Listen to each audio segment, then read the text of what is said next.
La Guerra Anglo-Española, una guerra entre Inglaterra y España por el dominio del mar y las colonias duró de 1585 a 1604, a mediados de los años 80 del siglo XVI, el rápido deterioro de las relaciones entre Inglaterra y España había llevado a ambas naciones a un estado de guerra no declarada. Al ver cómo otras naciones expandían sus zonas de influencia por el otro lado del océano, Inglaterra se sintió excluida. Dondequiera que llegaban los barcos ingleses se encontraban con portugueses, españoles o venecianos, que ya estaban establecidos allí. Inglaterra estaba poco dispuesta a aceptar esta situación, por lo que se comportaba hostil con España, que se encontraba en la cima de su dominio mundial.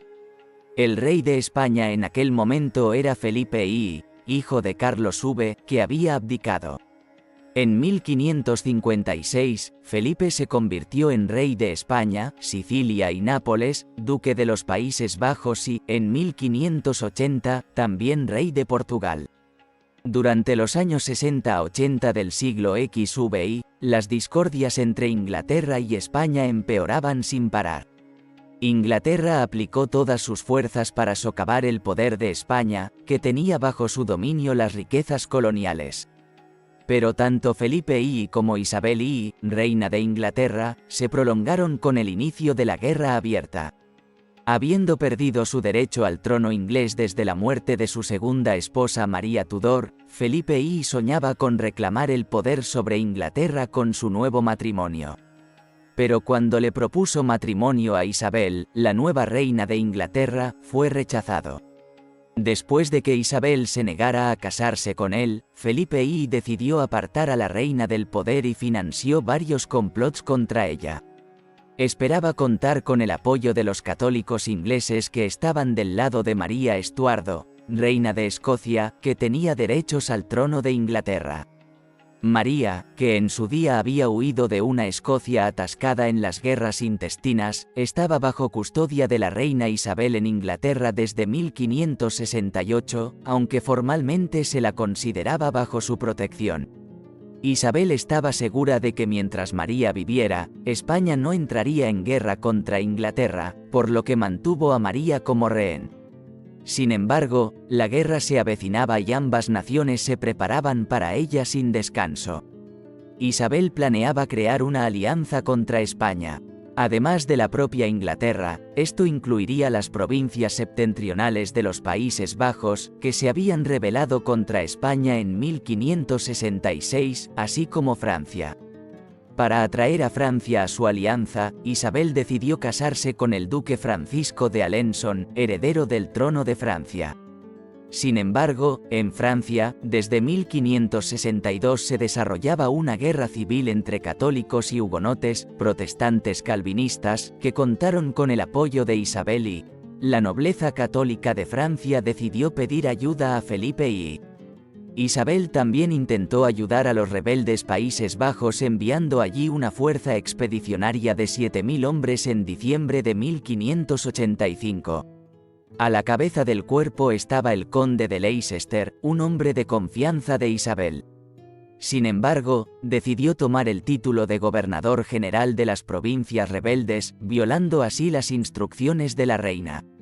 Eso causó el endurecimiento de la posición española hacia Inglaterra, y los británicos no lograron ningún éxito militar en Holanda septentrional. La batalla, que tuvo lugar el 22 de septiembre de 1586, se saldó con la derrota de Leicester, que desde entonces fue devuelto a Inglaterra. Tras la ejecución de María Estuardo, las relaciones entre España e Inglaterra se deterioraron aún más.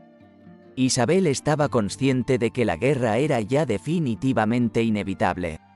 Así que decidió que no tenía sentido seguir manteniendo con vida a la reina escocesa, que era una rival muy peligrosa para ella.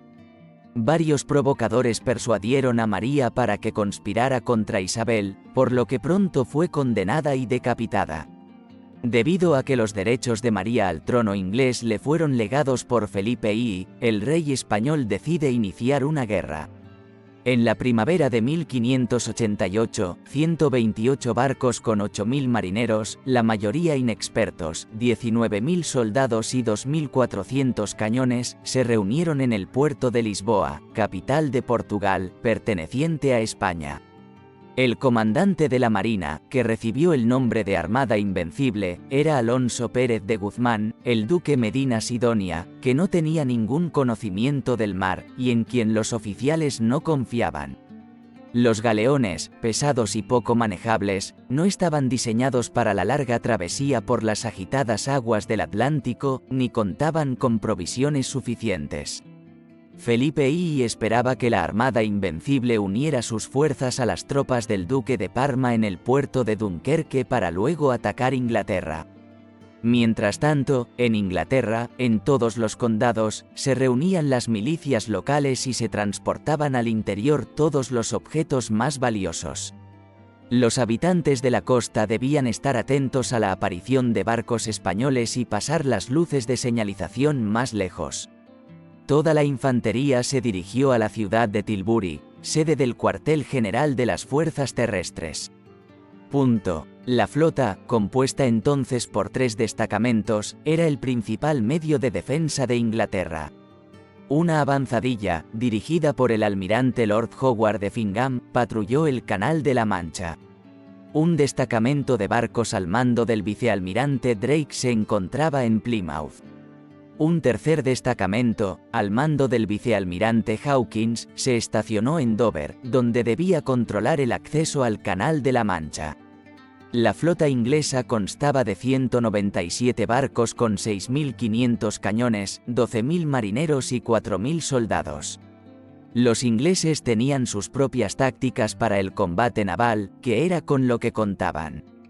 Utilizando sus barcos solo para entrar en contacto con el enemigo, los españoles abordaban la nave enemiga y luego luchaban en cubierta. La infantería española estaba considerada como la mejor de Europa en aquella época. Los ingleses, por su parte, consideraban que un barco armado con artillería en las batallas navales era su principal fuerza, ya que era capaz de incapacitar a los barcos enemigos con fuego certero a distancia. El pesado y torpe galeón español constituía un blanco excelente para los cañones ingleses de barcos maniobrables y rápidos que podían ir fácilmente contra el viento. El 20 de mayo de 1588, navegando muy lentamente debido a su peso y al viento, los barcos de la Armada Invencible abandonaron Lisboa. La pésima comida y el agua sucia provocaron malestares estomacales masivos entre los marineros, y cerca del Cabo Finisterre, sorprendido por un gran huracán, la mayoría de los barcos resultaron dañados. El duque Medina Sidonia, tras ordenar la entrada al puerto de La Coruña para reparar los barcos, envió una carta a Felipe I sugiriéndole pedir a Inglaterra una paz honorable.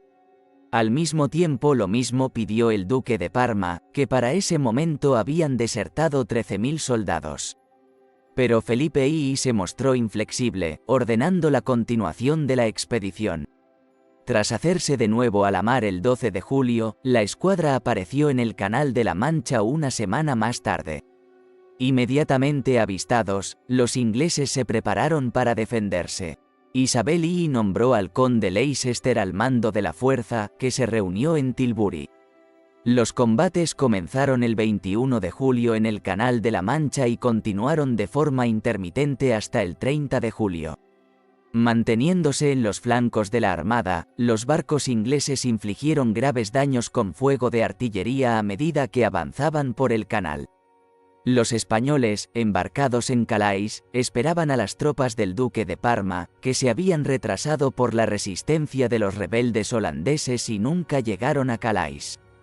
En Calais, los ingleses, utilizando viejos barcos llenos de sustancias inflamables y lanzando proyectiles, destruyeron los mejores barcos de los españoles. Era peligroso para los barcos españoles permanecer en el canal debido a los continuos ataques ingleses. El 30 de julio, el duque de Medina Sidonia decide dirigirse hacia el norte y allí sortear Irlanda y Escocia para adentrarse en el Océano Atlántico. Los ingleses echaron a perseguir a los españoles hasta la costa de Escocia. Allí se quedaron sin víveres y sin pólvora, pero para entonces los españoles habían perdido, atrapados en una tormenta, 3 naves en el oeste de Escocia y 25 barcos de armada en el oeste de Irlanda.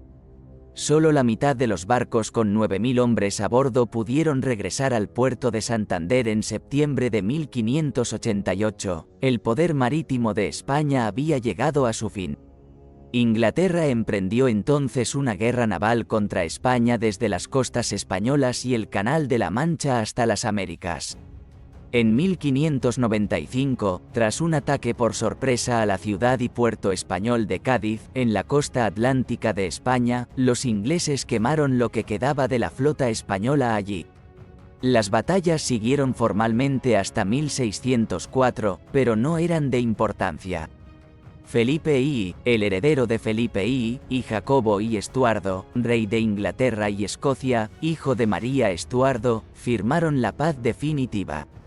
Inglaterra, victoriosa en la guerra, se convirtió en la potencia naval más poderosa del mundo, con posibilidades casi ilimitadas de apoderarse de colonias en todas las partes del mundo.